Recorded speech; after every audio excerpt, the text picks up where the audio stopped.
y'all, it's your girl Sakina, and I'm back with another review. This is my review for the Real Housewives of Beverly Hills.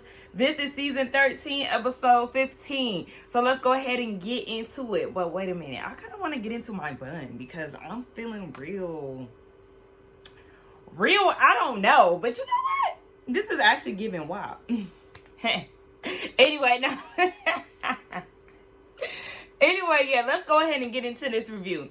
So it picks up where it left off last week with Sutton, in tears because she's getting ready to release her friend Mercer's ashes, and how this also represents the loss of her father, the loss of her marriage. And she said that with her marriage, she was so angry about it, it just consumed her. And she's feeling like all of the anger is just finally releasing and coming out. I really think that this is just a time for a rebirth. She's releasing the ashes of her friend. She's also, releasing the pain of, the marriage and the feelings that she harbored with that. Also, still grieving her father and dealing with the fact that all these men in her life are no longer a part of her life, even though, her dad is still with her in spirit and Merce as well. But I do think that this is Sutton's rebirth. So I'm proud of her, for acknowledging where the tears are coming from and, what this means to her and all of that. Because some people just don't really have that awareness in themselves. But her friend Trevor shows up, to help her with the release. And everybody is on their way to the location. So on the way there, Trevor's pretty much being the tour guide, telling them where the gay strips are and where people hook up. And he said something about a bear. And they're like, wait, what do you mean a bear? And of course, the human encyclopedia, Erica, she knows what this means. It's basically a gay man who has a lot of hair on his body, chunky. You can also be a slim bear. It's just all in the, I guess the amount of hair that you have on your body. And so Garcelle says that Andy was on her podcast once. It's Going to Bed with Garcelle. Had no idea that she had a podcast, but she asked him, was he a top or a bottom? He said that he is a powerful top. Andy gives me bottom tease, but, that's what he is. And then she said that one of her friends was on the podcast, and he said that he was a blouse. And she was like, what is that? And he told her a feminine top. That is such a cute name. That is hilarious to me. And I said, okay, look at me learning some things, because I had never heard any of this. With my friends, they just tell me top or bottom. They don't really give all these names, so I'm getting hip to some lingo. So this is pretty much a ceremony of everybody letting go of something. And, Sutton is clearly leading the way. And she reiterates again that she is releasing these 3 important men in her life. Child, she opens up that box of Mercer's ashes, and just as we would suspect, the ashes blew onto the women. All on Garcelle, Kyle. It's in their hair. Kyle said it was in her mouth. Erica said she don't know this man to be having his ashes on her. Sutton just don't give a damn. This is a mess. And why didn't y'all? Because it's like y'all are at a high point. You're doing this basically off of a cliff. I already knew that it was going to go back on them because of how high they were. If they were more at like the beach, then that would be, I feel like it would have landed more in the water instead of, being in this cliff. So whatever. So Garcelle goes next after Sutton releases the ashes. And she said that she wants to let go of her loneliness. She has abandonment issues. Her dad left her when she was 3, came back into her life when she was 14. So I'm wondering if, after he came back into her life, was he an active parent, or was it like an in and out situation, or she seen him one time when he was 14 and never seen him again? Her deceitful husband, she thought she found the love of her life. Whole time he was cheating. So, she has real issues with abandonment, and she feels like if she has to be alone to find happiness again, then she's willing to do that. So then Crystal goes next. Crystal, we don't care about your brother. We don't. She talking about my brother's probably going to go away forever. I said, he never said forever. And of course, Bravo did the flashback. He said for half the year. Anyway, before I get pissed off. Well, shit. I'm already annoyed. Then Dorit goes next. And she talking about her PTSD. She don't know if, it'll ever go away. But she gonna try. Dorit, please. I don't care. I'm so sorry. I don't like sounding like that. Especially when it comes down to traumatic situations. But again, y'all know how I feel about Dorit in this crazy ass robbery story. Girl, get away from us with this. Annalise said that she comes off like a confident person, but she still has a lot to work on in order to live a peaceful life. I don't know what she was necessarily letting go of because she didn't specify. So, yeah. I said, oh, she finally got a top on that's hiding them broad shoulders. I like it. I actually like that sweater that she wore last week. The pink one with the little latch to bring the cardigan together. It was real cute. I meant to comment on that, but I forgot. But, yeah, I don't know what she was letting go of. Erica wants to let go of the hurt from the past, 2.5 years, she said, in which, some of the women have contributed. So she wants to let go of that. But for me, I want her to let go of that hideous ass outfit. Because what was that? The budget is certainly gone. But Garcelle feels like it was awkward. And she said that, girl, what we was doing was basically presenting you with a mirror to look at yourself. Because, yes, Erica definitely was an asshole. She didn't show any compassion. She acted as if she really didn't care about the victims. Once you find out what your husband has done, you're more so worried about saving yourself. In which I know you have to go into survival mode when your life is, flipped upside down and life is no longer what you were accustomed to.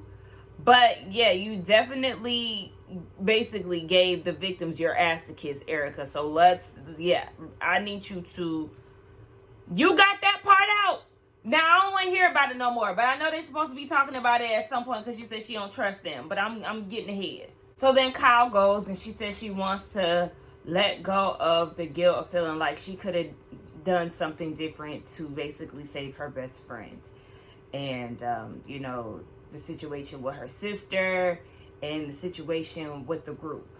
And so she's, tossing her flowers in the water, but she's saying in her confessional that it feels strange that she's not being honest with the ladies about her uncertainty. I always struggle with that word, I don't know, about whether or not her marriage is going to survive. She said she'll talk about it when she's ready. And I understand you definitely want to talk about it when you're ready because that is a touchy subject. And I do feel like, yeah, if it was somebody else, Kyle would have been all up in their mix for sure. But just as an individual, I can do nothing but, relate to that situation just as far as, waiting to tell people certain things that you're super emotional about until you're ready. Because that is just a lot. It's a lot to go through. So I feel her on that. But, the girls will be nothing but supportive. I don't know why she feels like they wouldn't be. So, Erica and Crystal, they go off after the release ceremony. And Crystal apologizes for contributing to Erica's pain. Erica appreciates that because she feels like none of the other ladies gave thanks and admitted to it. So, Crystal was cool in her book. They all get on the shuttle heading back to the Airbnb. And Sutton tells them that they're getting ready to do a dance later on with their tour guide. So then we see flashbacks of them performing. So we can expect, or practicing. So we can expect a performance out of the women later on in the episode. So Erica is getting glam. And they wanted to know what she released. And she said, the hurt of the 2 years and all of that. She really wanted the ladies to acknowledge the hurt that they caused, and she wanted them to sit down and have a conversation. But it's like, Erica, you have not always been the nicest person. They didn't give you the Ice Queen name for no reason. So now that, you know, you were the target, you're now feeling some type of way. But you haven't displayed the nicest behavior or been the nicest character of the show. So, girl, please. I'm sure those ladies are just as tired. And it's like you going to war for these earrings that come to find out you did have to turn in. And then it's like, just like they said, it's still, it's not as much of a victory as you think that it is, because it's not like you got the earrings back. You still had to fight in a smaller court. So get away from us with this. So they all get into their red outfits, with the exception of Kyle. Hers look a little bit orange. And it's just like, girl, she said something red. And with the dancing emoji, that's actually one of my favorite emojis. The little salsa dancing lady. I use that for damn near everything. But girl, you're in Spain. You didn't get the hint. But whatever. She come out there with a blazer dress on, child. So they all in the Sprinter. Of course, they're having a conversation about what life is going to look like when they get back home. Erica want to have sex with some man and go to sleep with her dog. I don't know how, but the conversation got into basically marriage. And Garcelle was saying that she's worked so hard. She wants to have her money split between her kids and not split between a man. I understand that. So they're like, oh, get them prenups. Get the prenups. And then let's talk about document signing. Kyle said that Mauricio pays all the bills. And any documents that he signed over for her to sign, she just do it. And Sutton is like, immediately no. You're supposed to have somebody read over it, or you read over it. You don't just sign something. And Kyle was like, you know, I always hear that voice in my mom's head talk about never trust a man. Well, girl. And Erica's like, don't do the same thing that I done did, because look. And she also told Sutton, Erica told Sutton, well, even when you do read it, there's always a loophole, baby. So, Kyle, ain't that how Teresa ended up serving time for signing papers that she didn't know about for Joe? Girl, you better hope that you don't go to the clanker. Because don't Mauricio already got some shady dealings or something along those lines? I'm not sure, but I feel like I heard that before. Girl, you better hope you ain't tied into that while you just blindly signing documents. Now they get down to this restaurant and, you know, they're eating and having conversation, and one of the girls asked what was their favorite part of the trip. Kyle said, you know, the release ceremony, being out by the ocean. So Annalise is like, well, Erica, you made a comment that she wasn't really familiar with. You know, she doesn't know. You know, she watched the show. But she said that she didn't know what she was talking about, you know, as far as feeling hurt from the ladies and things. And so Erica let them know. She said that, you know, her victory in this case wasn't celebrated the way that she wanted. And Garcelle is like, okay, well, we know at the Eagle ceremony that you said that you don't trust us. Have you felt any different? She said she's more relaxed around the group, but as far as trust, that's earned. So Garcelle was like, she really didn't understand how deeply they had hurt her, basically, until now. But she said that they just wanted to hear her side of the story and to also see some compassion. The compassion they did not get. So, I mean, do what you will with that. But Sutton was like, all right, well, we just gonna raise a toast to Erica. I said, oh, so y'all not gonna apologize? I mean, don't apologize if you don't feel like you did nothing wrong. I mean, they didn't do anything wrong. They were just asking questions, okay? So, and I would have liked for somebody to say, but I mean, isn't it still ongoing? You're not getting the earrings back until the case is officially closed. Then it's on your side of things. You got the win. But as of right now, there ain't no W in sight, and she actually took the damn L. So Sutton was basically, you know, cheering her for her residency, but Sutton didn't get an invitation. Meanwhile, Kyle got a door invitation with showgirls and a big golden ticket, like she going to Willy Wonka's chocolate factory. But Sutton gives her you know, props, and Erica's like, you know, you're invited. But the thing is, if she didn't get an invitation, how is she supposed to assume that she was invited? I would think that I'm not invited because I didn't get one. You ain't got to go all out like you did with Kyle. Maybe that wasn't in the budget. Maybe she can only, rent the limo for an hour or whatever. Maybe she only had time to make it down to Bel Air at Kyle's house. But yeah, if you didn't invite her, I would be like Sutton, assuming that I didn't get the invite to come.